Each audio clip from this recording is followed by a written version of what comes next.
How do you envisage people looking at West Cobar? We spoke about how the decarbonisation family title, you want to call it, critical metals and all this. How do you want investors to look at West Cobar in your eyes? I think I think I'd like people to see it as facing that future macro thematic of critical minerals.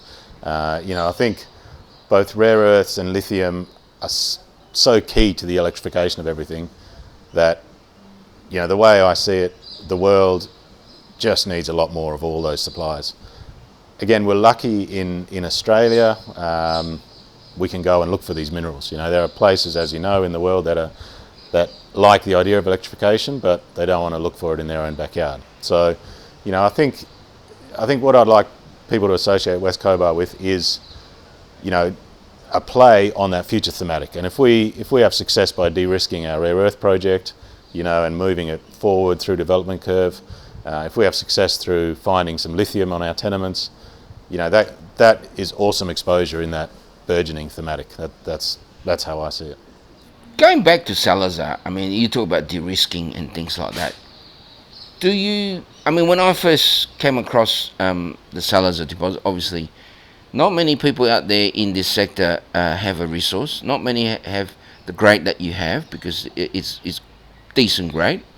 In fact, above decent grade.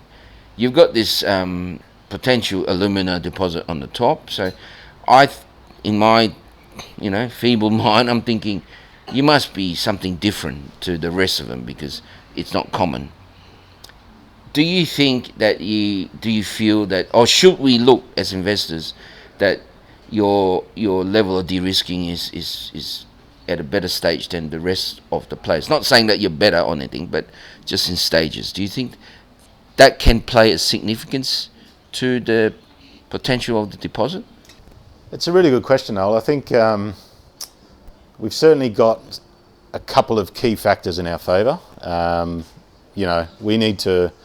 We need to put the pieces of the puzzle together. Does the HPA fit into it?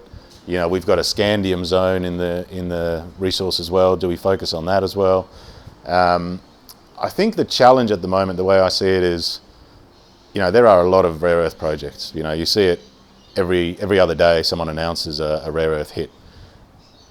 I guess the question is, how do you differentiate yourself from? But not many people have a resource. Not many people have a resource. Yeah, correct. So correct. There's a big gap between those two. Yeah. Sorry to interrupt. No, you're spot on, and I guess that's the advantage of the acquisition that we made. Yeah. We walked into a ready-made resource, and the challenge for us is to now elevate that into the limelight a bit more and make people realise that we are a little bit ahead of the curve.